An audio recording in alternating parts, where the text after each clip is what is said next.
Welcome on in, everyone. It's Malliem back with another weekly horror story. If you've got a story you'd like to share, feel free to post it to my subreddit linked below. Today's story is called, I Went Urban Exploring Alone. Someone locked the exits behind me. And if you like Sister Location, you'll love this. If you enjoy the show, consider subscribing. Thanks! I'm writing this on my phone with my left hand because my right one is wrapped in gauze and taped to a splint. If you're going to comment, don't trespass, save it. I already learned that part. I learned it with blood on a concrete floor and someone close enough behind me that I could smell cigarettes through my own panic. I'm 17. I live in a town where nothing happens unless it's the kind of nothing that ruins your week. My friends and I watch those urban exploring videos where people wander through dead malls and old factories, and it looks quiet, dusty, empty, sad. This was not like that. I went alone because I'm an idiot, and because my friends are all talk. Oh yeah, bro, I'm down, and then it's, my mom said no, or, I got work. I told myself I'd just go in, take a few pictures, and leave before midnight. I told myself I'd be smart.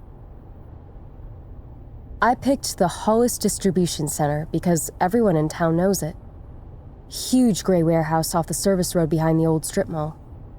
When I was little, trucks were always coming and going.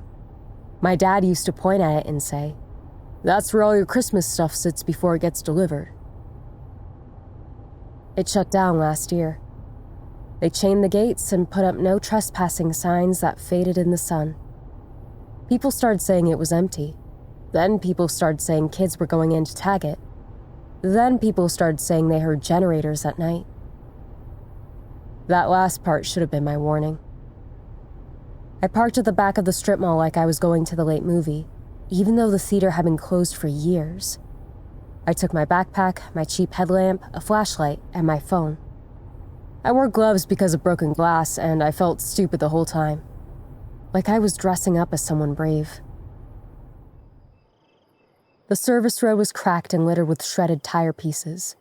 I could see the warehouse over the weeds, a long wall with loading bay doors like sealed mouths. No lights inside. No movement.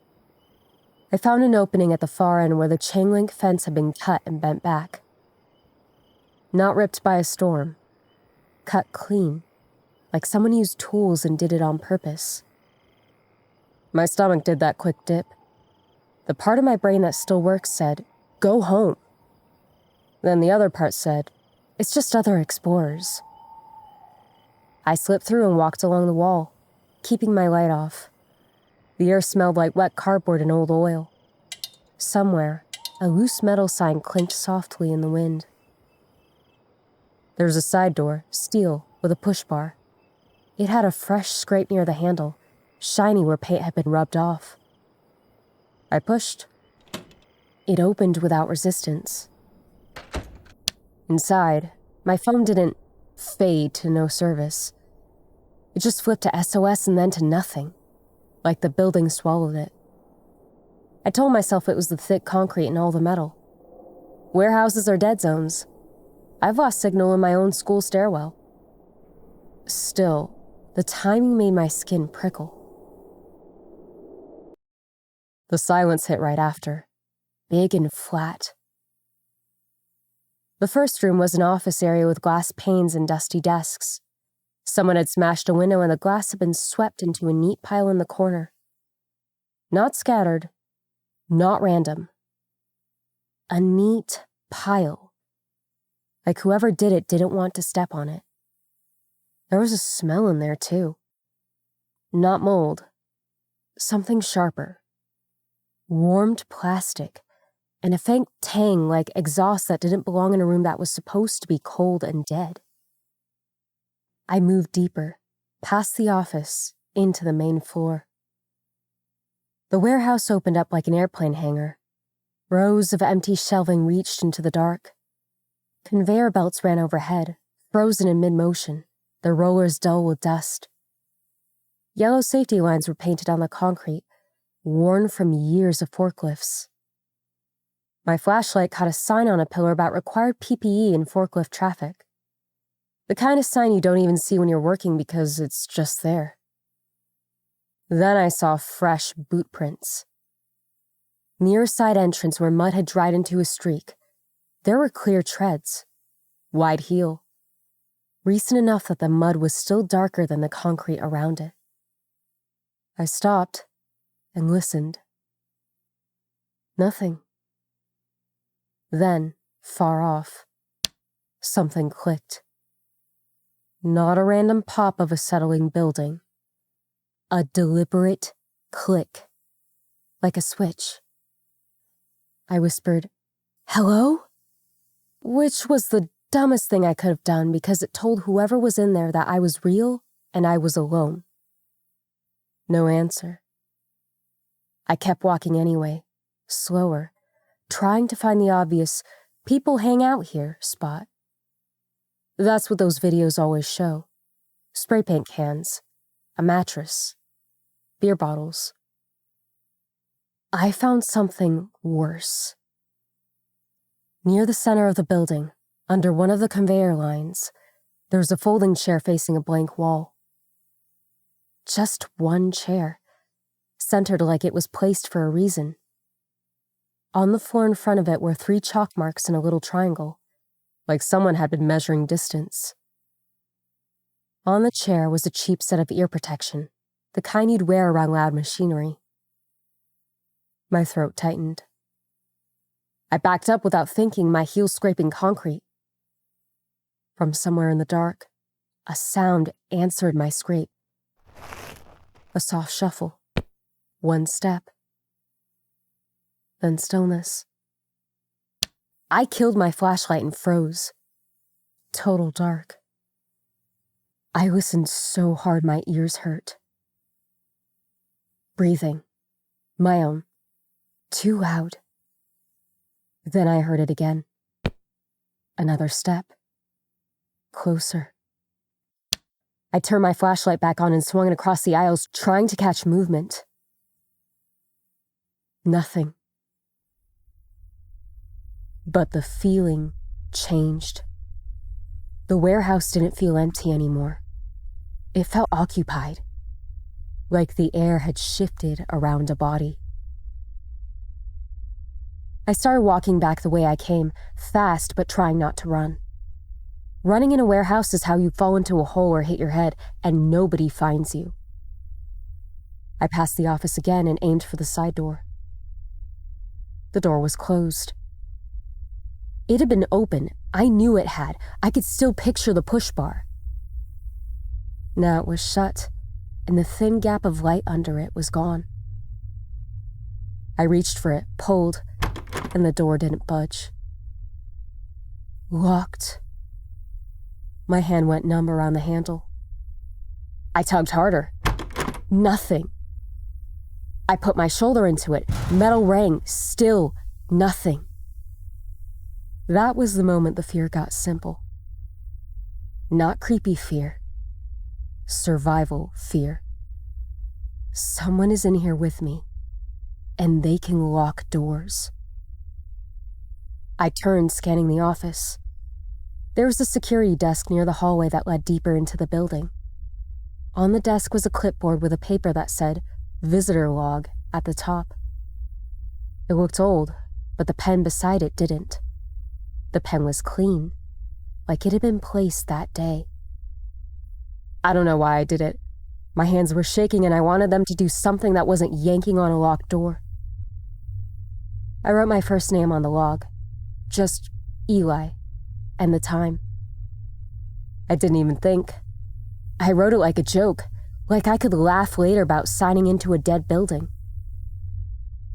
The ink looked too dark on the page, too fresh.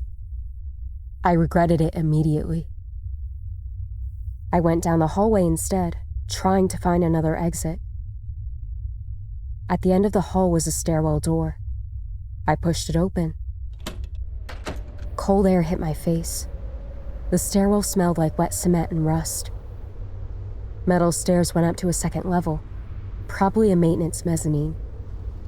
I stepped inside and pulled the door shut behind me, The latch clicked.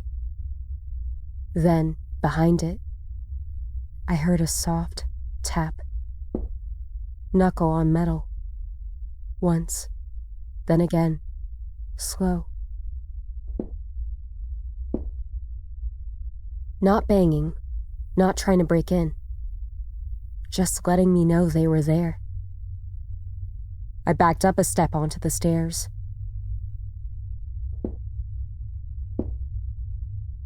The tapping stopped. A few seconds of nothing. Then I heard the latch move on the other side. A quiet sliding sound. The door handle turned. It didn't open, but it turned, like someone was testing it. Then, very softly, a voice said from the other side, "You lost?" It wasn't a monster voice. It wasn't a whispery ghost voice. It was a normal adult voice, calm and almost bored. That terrified me more than anything. I didn't answer. The voice sighed like I was inconveniencing them. "Wrong place to be," it said. "Come on, let's get you out." The words sounded helpful. The tone didn't. I backed up another step. My shoe scraped metal. Silence. I started up the stairs faster now. The metal clanged under my feet. I hated every sound I made, but I couldn't stop. Halfway up, the stairwell lights came on. Not full bright. A flicker. Then a steady, industrial glow. The kind you get when power comes to a place that's supposed to be dead. I froze, staring up at the fixture. Dust drifted through the light, like slow snow. Below me, the stairwell door clicked open. I did not look back. I ran up the rest of the stairs and pulled myself onto the upper landing. The upper level was a long catwalk running along the inside wall of the warehouse. Grated metal floor, safety rail. From up there, I could see almost everything below. Shelving rows, conveyor belts, the chair. And now, I could see the generator. A small portable generator sat tucked behind a stack of pallets near the far wall. The little fuel cap glinted in my beam. A heavy extension cord ran from it into a junction box. Someone had taped a label on the box with a strip of white tape and black marker. It said, "Lights, PA." My stomach dropped again. Whoever was here didn't just sneak in. They set up power on purpose. They planned to turn the building on when they wanted. I heard footsteps on the stairs behind me. Slow, patient. Like the person wasn't worried about catching me because they already knew where I could and couldn't go. I moved along the catwalk, flashlight sweeping for a way down. There was a ladder in the distance and a second stairwell on the far side. I chose the ladder because it was closer. My hands shook as I ran. The grate under my shoes made a hollow clatter. The warehouse threw the sound back at me. The footsteps behind me stayed steady. Not sprinting, just following. I reached the ladder and started down. It was bolted to the wall and dropped to the floor near a row of shelving. I was halfway down when something hit the catwalk above me. A heavy thud, like a boot kicked the metal. The ladder vibrated. My hands slipped. I climbed faster. My glove caught on a sharp edge and tore. My bare palm scraped the metal and pain flared. I dropped the last few feet instead of climbing properly. My feet hit the concrete hard. I stumbled forward, catching myself by slamming my shoulder into a shelf upright. Above me, on the catwalk, a figure leaned on the rail and watched. I only saw them for a second in my flashlight beam. Adult, dark jacket, a headlamp on their forehead, but it was off. Face kept in shadow. They didn't yell. They didn't threaten me. They raised one hand, slow, and pointed toward the aisle in front of me, like they were directing traffic. I ran. I wove between shelving, trying to use the rows like cover. I kept expecting them to jump down and chase me, but the footsteps stayed above for a bit, tracking, then stopped. I couldn't tell if that was good or worse. I found a side exit door near one of the loading bays. It had a panic bar and a chain loop through the handles from the inside. Not a normal chain. A thick one, like someone brought it from home. The padlock looked new, shiny, almost proud of itself. I yanked the door anyway. The chain held. I turned and looked for another way out, and that's when the lights cut out. Not gradually, off. Darkness snapped back in. My flashlight was still on, but the warehouse swallowed the beam. Everything beyond a few yards was black. Then the PA system crackled overhead. A speaker popped and hissed, then a voice came through, slightly distorted. A recording at first. "Hello?" Then it said, "Eli." My knees went watery. The name came again, clearer. "Eli." I felt my stomach turn cold because I knew exactly how it had happened. I could see the clipboard, the pen, my own handwriting.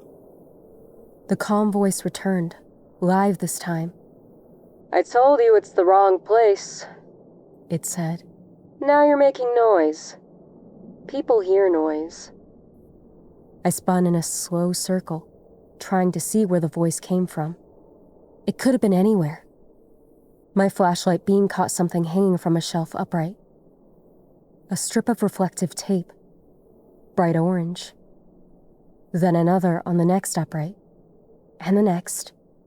A path. A line of orange markers, spaced just far enough apart to pull your eyes along the aisle. The voice on the PA said, "Follow the tape. You'll get out." It sounded like a test. It sounded like a trap.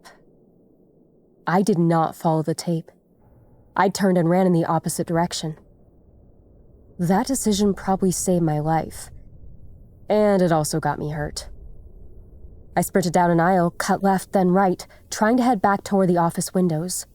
I figured even if the door was locked, I could break glass and crawl out. I didn't care about trespassing charges anymore. I cared about daylight and people. My flashlight beam bounced. Shadows jumped. Shelf columns turned into bodies for a split second and then steel again. Then my foot caught something low across the floor. I didn't see it until it hit my shin. It wasn't a wire. It was a strap, like a ratchet strap laid across the aisle at ankle height, pulled tight. My legs went out from under me. I hit the concrete hard, shoulder first, then my face. My teeth clacked together so hard I thought one cracked. My flashlight flew and spun, painting circles across the shelves. Before I could scramble up, something heavy landed on my backpack and pinned it. Not a boot on my spine, not a knee on my neck. Just enough weight to trap me in place. I bucked and twisted, trying to get free, and that's when my right hand slid across something sharp. Pain ripped through my palm. Real, hot pain. Glass. Someone had scattered broken glass right where you'd catch yourself. I jerked my hand back and saw blood immediately, bright in the flashlight beam. I tried to close my fingers. They didn't listen right away. Above me, the calm voice spoke. Not through the PA this time. Right behind my head. "You really should have followed the tape." I couldn't see him. My face was pressed to the floor. The flashlight was angled wrong. I could only see a shadow stretching across the concrete. He didn't sound excited. He sounded mildly annoyed, like I made his night harder. I kicked backward. My heel hit something, maybe his shin, because the weight on my backpack shifted. That tiny shift was all I needed. I yanked my arm free of the straps, crawled out of my backpack like I was shedding it, grabbed my flashlight, and ran one-handed. Blood ran down my wrist into my glove. My hand throbbed in time with my heartbeat. The PA system crackled again, and the live voice said, "Now you're bleeding in my building." Like I owed him an apology. I ran towards the office area, following memory, not tape. I could taste metal in my mouth. My ankle burned from the fall, but I couldn't slow down. I shoved through the office and saw the glass panes. I raised my flashlight like a hammer and swung. The glass spiderwebbed, but didn't fall. Safety glass. Of course it was safety glass. Footsteps hit the office threshold behind me, closer now. I grabbed a chair and swung it into the glass again. This time it shattered outward in thick chunks. The noise was insane in the small space. Cold air rushed in. I climbed up using my left hand and shoved my injured right through anyway because there was no other option. The broken edge tore my sleeve. I dropped outside, landing wrong. My ankle rolled and pain shot up my leg. I almost went down again. Behind me, the window popped as someone climbed through. I ran anyway. I limped ran toward the bent fence opening, one hand clamped over my palm, leaving wet prints on my forearm. Behind me, the calm voice called out, almost casually, "Eli!" Not yelling, not panicking. Calling like you would call a dog that slipped its leash. I got through the fence, scraping my back on the chain link. I didn't care. I hit the service road and stumbled toward the strip mall lights. My car was a dark shape at the far end. I fumbled with the keys with my left hand and nearly dropped them twice. I got inside and locked the door so fast my fingers cramped. For a second, I just sat there, panting, staring at the warehouse in the distance. Nothing moved. No flashlight beam chased me across the road. It was like the building swallowed him again. I drove straight to the hospital. I didn't stop. I didn't call my friends. I didn't call my mom until I was sitting under fluorescent lights with a paper wristband on, and a nurse telling me not to look. The waiting room smelled like coffee and antiseptic. A kid across from me had an ice pack pressed to his forehead and was trying not to cry. The TV was on a news channel with the volume down. Every few minutes, a triage door opened, and that same bright smell of disinfectant rolled out. They cleaned my hand. The cut was deep enough that they asked me to curl my fingers and then looked at each other when my ring finger didn't move right away. They numbed it and stitched it anyway.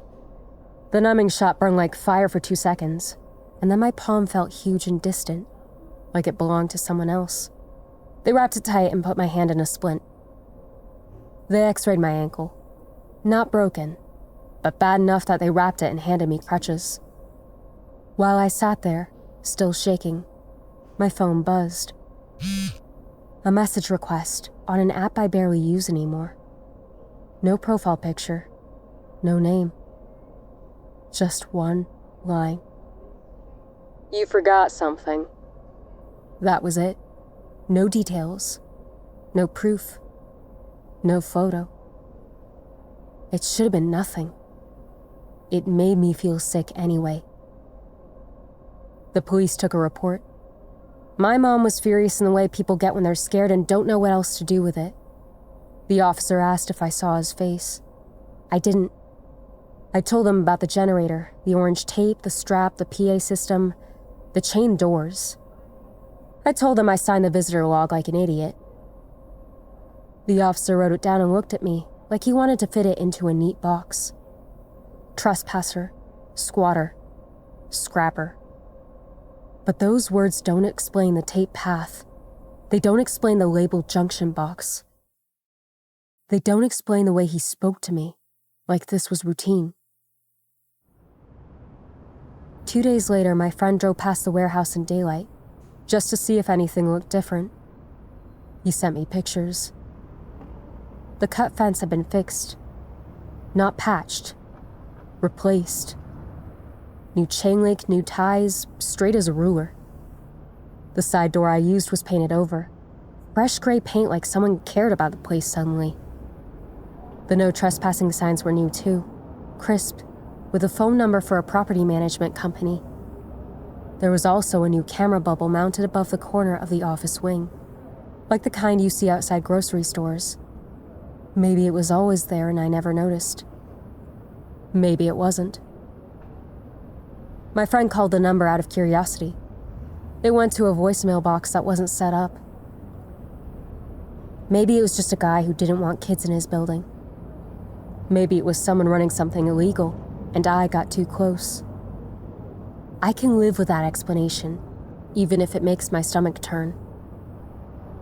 What I can't stop thinking about is how fast it all tightened around me. I handed over my name because I wanted to pretend I wasn't scared. And he used it like a leash. So, if you're a kid like me, and you see an abandoned building, and you think it's just a place to take pictures, listen. If the glass is swept, if the doors lock from the inside, if the lights come on when you didn't touch a thing, leave. And if someone offers to help you out in a voice that's too calm, do not answer. Get out before they learn anything they can repeat back to you.